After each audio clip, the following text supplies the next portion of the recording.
अब नेक्स्ट आता है हम लोगों का डायरेक्ट कपलिंग। तो डायरेक्ट कपलिंग क्या होता है? डायरेक्ट कपलिंग, सबसे पहले डायरेक्ट कपलिंग का यूज़ क्यों होता है? अब हमारे पास कपलिंग डिवाइसेस हैं तो हम डायरेक्टली कपल क्यों ही करेंगे?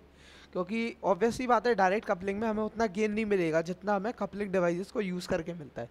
तो अब भाई देखो, डायरेक्ट कपलिंग हमें यूज़ करे जाते हैं एम्पलीफाई लोअर फ्रिक्वेंसी। अब जैसे कोई लोअर फ्रिक्वेंसी है उसको अब हमें एम्पलीफाई करना है। अब वो लोअर फ्रिक्वेंसी को एम्पलीफाई करने के लिए कपलिंग डिवाइस का इस्तेमाल करेंगे तो कपलिंग डिवाइस उसे स्टोरी कर लेगा अपने अंदर, तो फ्रिक्वेंसी हमारे पास बचेगी नहीं। इसलिए हम डायरेक्ट कपलिंग का यूज़ करते हैं इधर लोअर फ्रिक्वेंसी। तो पहला पॉइंट आ जाएगा हमारा, direct coupling is specially use to amplify lower frequencies. It is called direct coupling because there is no coupling devices use. Direct coupling को डायरेक्ट कपलिंग क्यों बोलते हैं? डायरेक्ट कपलिंग को डायरेक्ट कपलिंग इसलिए बोला जाता है क्योंकि इसमें कोई भी कपलिंग डिवाइस का इस्तेमाल नहीं किया जाता है, ठीक है ना।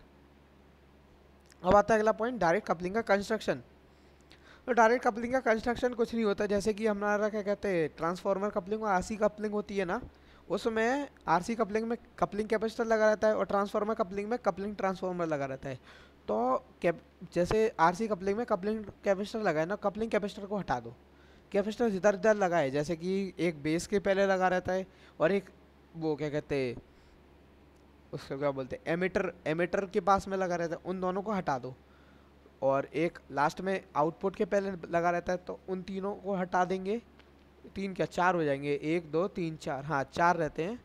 तो चार कपलिंग कैपेसिटर रहते हैं, चारों को हटा देंगे और बाकी पूरा सेम ही रहेगा सर्किट, कोई डिफरेंस नहीं रहेगा। पोटेंशियल डिवाइडर, बाइजिंग लगी रहेगी, सब लगा रहेगा, ठीक है। इसका कंस्ट्रक्शन कुछ ऐसा होगा, ठीक है। और जो फर्स्ट स्टेज और सेकंड स्टेज रहती है ना, वो दोनों आपस में डायरेक्टली कपल रहती है, मतलब डायरेक्टली कनेक्टेड रहती है एक साथ। और जो फर्स्ट स्टेज रहता है, अब जो ट्रांजिस्टर रहता है ना फर्स्ट स्टेज का, अब इसमें थोड़ा सा वो है, फर्स्ट स्टेज का ट्रांजिस्टर, फर्स्ट स्टेज का ट्रांजिस्टर एनपीएन ट्रांजिस्टर होता है। बल्कि और क्या कहते हैं, जो ट्रांजिस्टर सेकंड स्टेज पे लगा होता है वो पीएनपी होता है। एनपीएन लगा रहता है फर्स्ट स्टेज पे और पीएनपी लगा होता है सेकंड स्टेज पे। तो ये क्यों लगा रहता है? ये इसलिए लगा रहता है because the variations in one transistor tend to cancel the variation in another.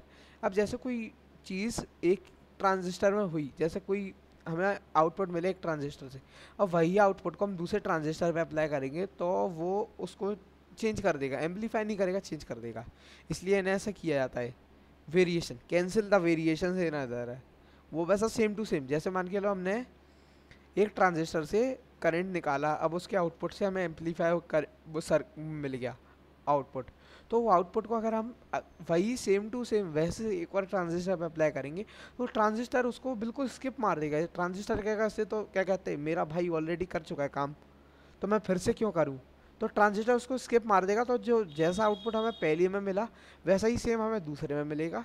और तो वो एक तरीके से सिंगल स्टेज हो गया, इसलिए वेरिएशन लगाए जाते हैं, ठीक है। हाँ, अब आता है तीसरा point, the rise in the collector current and the variation in beta of one transistor gets cancel and decrease. यही पॉइंट था जो मैंने बोला सेम, ठीक है। अब क्या समझाया, यही था पॉइंट में, और कुछ अलग नहीं था। Operation of single stage operation of direct coupling amplifier,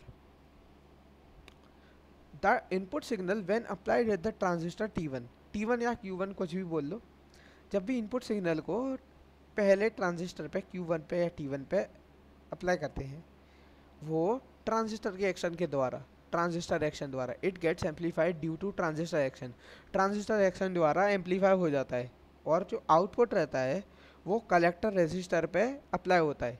जो फर्स्ट ट्रांजिस्टर पे क्या कहते हैं हमें आउटपुट मिला, वो फर्स्ट ट्रांजिस्टर की कलेक्टर रेजिस्टर पे अप्लाई हो गया, ठीक है। और जो आउटपुट, और फिर वहाँ कलेक्टर से आउटपुट तुम्हारा जाके ट्रांजिस्टर, सेकंड ट्रांजिस्टर T2 या Q2 पे अप्लाई हो जाएगा, ठीक है ना, बेस पर। T2 या Q2 कुछ भी बोल लो, जो भी तुम लिख रहे, उसके बेस पर अप्लाई हो जाएगा, which further amplifies the signal, जो कि जो सिग्नल तुम्हारा अभी इधर एम्पलीफाई हुआ इसको और एम्पलीफाई कर देगा। In this way the signal is amplified in a direct coupled amplifier circuit. इसी तरीके से डायरेक्ट कपल एम्पलीफायर सर्किट में सिग्नल्स को एम्पलीफाई किया जाता है। अब इसके डिसएडवांटेज और एडवांटेजेस और एप्लीकेशन सुन लें। तो सबसे पहले आते हैं डिसएडवांटेजेस पे। It can not be used for amplifying high frequencies. जैसा कि शुरुआत में बताया, इसे यूज़ ही क्यों किया जाता है, लोअर फ्रीक्वेंसीज को एम्पलीफाई करने के लिए। तो हाई फ्रीक्वेंसी को ये एम्पलीफाई नहीं कर सकता। The operating point is shifted due to the temperature variations. अब जैसे इसका सर्किट हैगा एक पर्टिकुलर टेम्परेचर पर रखा है, अब वो टेम्परेचर तो ऊपर जाएगा नीचे आएगा। जैसे एक लिमिट सेट हैगी कि ये क्या कहते हैं 20 से ये 10 से लेके 50 के बीच में, एग्जांपल दे रहा हूँ, कोई फिक्स नहीं है। जैसे सपोज कर लो 10 से लेके 30 के बीच के तक करेगा। अब अगर वो 10 से नीचे के जाएगा वो सिग्नल, तो क्या कहते हैं इसका क्या कहते हैं ऑपरेटिंग पॉइंट शिफ्ट होगा। और अगर 30 से ऊपर रहेगा तो इसका ऑपरेटिंग शिफ्ट होगा। तो ऑपरेटिंग पॉइंट जो रहता है क्यू पॉइंट रहता है, ऑपरेटिंग पॉइंट शिफ्ट होने से तुमको पता ही है हमारा आउटपुट हमें नहीं मिलेगा, हमें गेन प्राप्त नहीं होगी। ठीक है ना। तो इसके जो एप्लीकेशंस क्या हैं, इसके एडवांटेजेस पहले एडवांटेजेस क्या है। The circuit arrangement is simple because the minimum use of resistors और द कपलिंग डिवाइसेस। इसका जो सर्किट अरेंजमेंट रहता है वो बहुत सिंपल होता है। जैसा कि मैंने बताया, इसमें ना कोई कपलिंग डिवाइस लगा है, ना कोई कुछ नहीं लगा, बस सिंपल तार कनेक्ट है और बीच में रजिस्टर लगे हैं, तो वो सिंपल हो गया। The circuit is of low cost because absence of expensive coupling devices. वही कपलिंग डिवाइसेस नहीं रहते तो सस्ता पड़ता है, कपलिंग डिवाइसेस ही तो महंगे आते हैं। ठीक है। अब आते हैं इसके एप्लीकेशंस। इसके एप्लीकेशंस क्या है, दो application, lower frequency amplifications, lower current amplification. वही lower frequency lower current amplification, वही एक ही है। ठीक है ना। चलो ये मानने का पड़ेगा पहला चैप्टर